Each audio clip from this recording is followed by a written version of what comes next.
Hello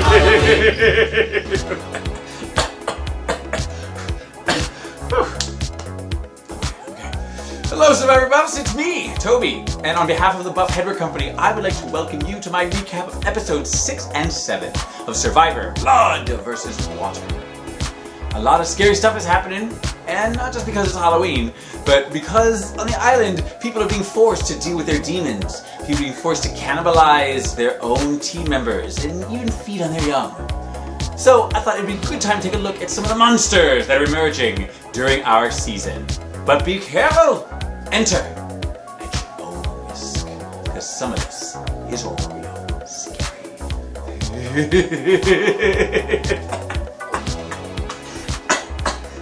Got to learn how to do that. Well, first up in our list of spooky creatures are witches. Witches seem to always come in threes, don't they? They're the witches from Macbeth. There are the witches from Hocus Pocus. There are Chloe, Kim, and Courtney. And the witches on Survivor Blood vs. Water are no different. Our three main witches are on the Galong tribe, and it is Tina, Monica, and Katie. Now, these three witches are running things over there on that tribe, and twice now people have crossed them, made them a little mad, and been kicked out. Monica, it was really weird when she accepted the immunity necklace clue and threw it in the fire, and then was really overly nice to John for giving it to her. We all know he's giving it to her to be a pain in the ass, and she's thanking him for that, and you better be careful. I mean, she's not black, but she might as well be with the way she was passively aggressively telling him good job and thank you for that kindness. Yeah, she's gonna thank you for that kindness real quick and turn him into a toad. But the other two are really, really important. Tina Wesson is playing the best game out there right now, I think. She took this time when she was separated from her daughter and never really mentioned her daughter, which was easy because her daughter really wasn't doing anything. And so now they are reunited. And it's still, no one is talking about them as a threat. People are addressing the brothers as a threat, but never Tina and her daughter. I think it's because, number one, Tina is good about keeping it under wraps and quiet, and number two, Katie seems to be a non-event. But when it just comes down to sheer numbers, they're going to find out that even one previous winner and a non-event is more powerful than two random people that have no one to trust. So, don't cross those three witches, as some people have found out. And if you know how to use them properly, however, and control them, you can control your witches, then you're doing really well. No nicer witch than you. Two people we haven't really heard a lot from in past weeks are Caleb and Hayden. But don't be fooled. Caleb and Hayden they're the kind of monsters that emerge sometimes. Hayden's like a werewolf. In the right conditions, he turns into some crazy evil monster. He won Big Brother. You don't win Big Brother without lying to people, without doing all the things that nice guy Hayden wouldn't do in real life. Caleb, we've already seen, is not one to be trifled with and will turn a dime, like Dr. Jekyll and Mr. Hyde. Right now, we are enjoying the Dr. Jekyll times, but even the Mr. Hyde parts of Caleb are intriguing and draw people in, just like Mr. Hyde. So we have these two guys who are just kind of under the radar right now and very quiet, and both would be considered like good guys and are good guys, but something happens and they change and they turn into the ruthless players that they need to be. Now, someone who I would caution people against dismissing quickly is Sierra. Sierra's kind of like the evil queen. She's young. She's an evil princess in this case. Sierra looks nice and hangs out and is pleasant and lovely, and has this whole tribe of 5 other people on her tribe are men, and they're taking care of her. And she does this, and she lies in wait until it's time when someone like Sierra takes the power. Because Sierra's always has something going on. And I noticed that she gave Katie a little wave of their hand when she was leaving Redemption Island Arena. So she and Katie are still, I think, pretty close. So the women aren't so down and out right now as necessarily as it may seem. They probably want to be a little more tightly knit, but you know, you can only do what you can do. But Sierra is one to watch. One to watch. If not, you do so at your own peril.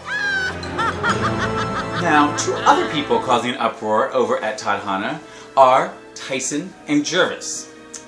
Tyson is actually the secret ringleader there. He's playing the role of the devil. He, first of all, looks like Mr. Filch from Harry Potter. But he's attracting all the new people and bringing them in and saying, yeah, we're going to do this. We're going to have this. We're going to go against Aris. We're going to bring in this other person. Are you happy? I'm happy. Are you happy? Oh, interesting. Promising things. Promising things in exchange for happiness. Who does that sound like? Could it be Satan? Yeah, it is. In the meantime, he's going behind their back and drinking all their coconut water, and he's convincing them to eat tons of rice when he knows that they don't need to. He's doing all sorts of little things to make life miserable, make himself look good, make people think they're happy, and then take them out to own their souls. One soul he already owns is Jervis's. Jervis is really kind of like a ghost. Like a really, really like black ghost, but a ghost nonetheless. Because a ghost is not really there. Ghost doesn't really do anything except sometimes. Ghosts may shake things and rattle things, but is a ghost going to hurt you? You're not sure. You know? Plus he's so old, he'd be dead like a ghost. And so that's Jervis. Jervis is just kind of in the air, not there. But when he wants to, that ghost turns into a poltergeist. And then, little kids get stuck through TVs. That's not cute. That's not cute. What do you think happened to Marissa? The first person last week voted out was Kat. And Kat really kind of proved this week what she really is, which is a succubus.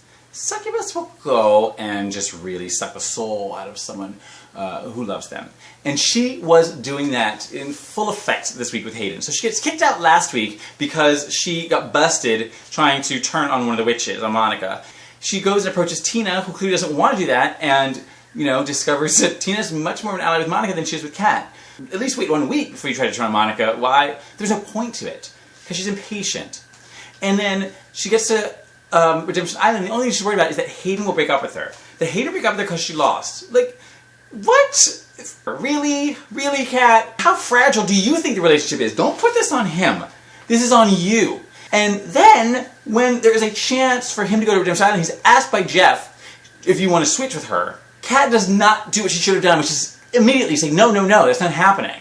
The noble thing to do is to not even make him consider that. Instead, she makes him talk it out in front of everybody. He feels like an ass. It makes him kind of, in some eyes, maybe look like a jerk because he didn't do that automatically, but he shouldn't have been put in that position by her. He will break up with you, Kat, but not because you didn't win on Survivor, but because you're a pain in the ass and you are a succubus. So, Kat's gone. I really liked Kat, but that I was not at all pleased with her behavior, both last week and this week. The other person voted out also basically sent herself out of the game, and that's Rupert's wife, Laura.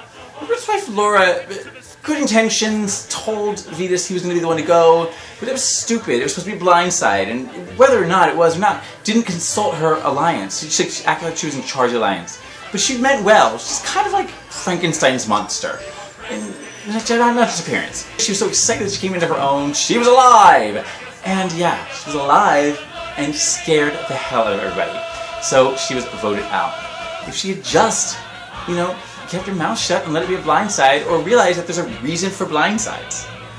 And the reason for blindsides is because sometimes the person you're blindsiding can do a lot in a little bit of time. And that's what she found out. They can especially do that when they are vampires. Aris and Vetus are vampires. They are like the vampires from Vampire Diaries. I really don't understand why everyone is so concerned about these two people causing a problem. It's not like two people can't influence the vote. There's still like a lot of people left, so you all can take one of the two out, even when they're together. Well, actually, I didn't realize it until the past couple weeks with Vetus. Vetus has gone over to the women's camp, and she should have been out last week. She should have been out this week.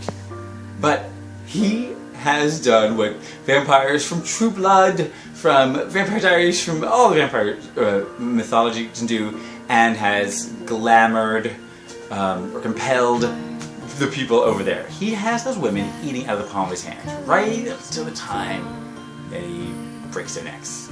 He has just, through his knowledge of people and through his just personality, has really won them over. He knows exactly when to tell their property place story. He knows the answers to all the questions that women are going to love.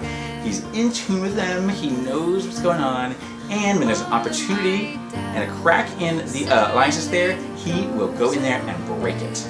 He is unbeatable at Tribal Council, and he, right now, is unstoppable. It will be interesting to see what happens when they're combined. Where's he going to go? If he and his brother, are they going to notice the Tyson Jervis thing going on and get with those women? Or, or are they going to, I don't know, go with the guys? I think it's super interesting. And, I love that he has, like, Tina talking like his future mother-in-law already. That's why they're scared. That's why they're scared of them two getting together. Because the two of them, just psychologically, just like vampires, can be super dangerous. And I, for one, can't wait to see what happens because they all were dumb and allowed the two of them to come together at the merge. Between those two and Tina and Katie, who, interesting enough, are kind of allied with Vetus, we've now got a power foursome. That's what everyone needs to be watching out for. But nope, they're letting the witches and the vampires get together. And you know what happens when that happens? Oh, hell breaks loose. It's okay, you can look now, Survivor buffs. The scary part is over. It has been a great couple of weeks, the opening this season, I thought. Actually, one of the best season opening bits before the merge that I can remember. So it's been really great. I think the blood versus water thing has worked well. Next week, as we know, is the merge. And let me tell you, I've previewed the merge buff.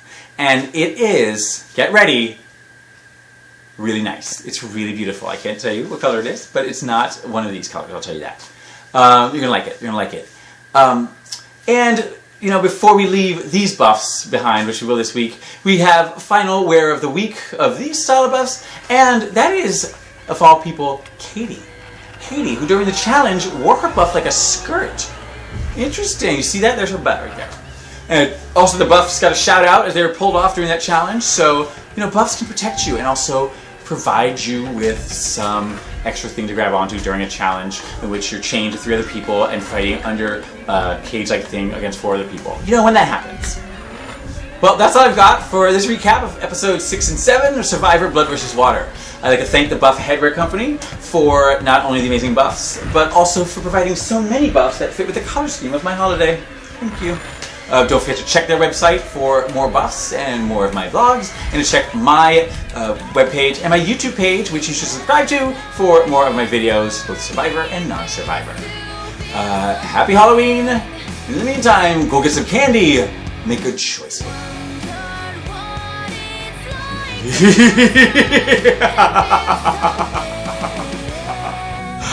Yes! Monster, how should I feel? Creatures lie here, looking through the window.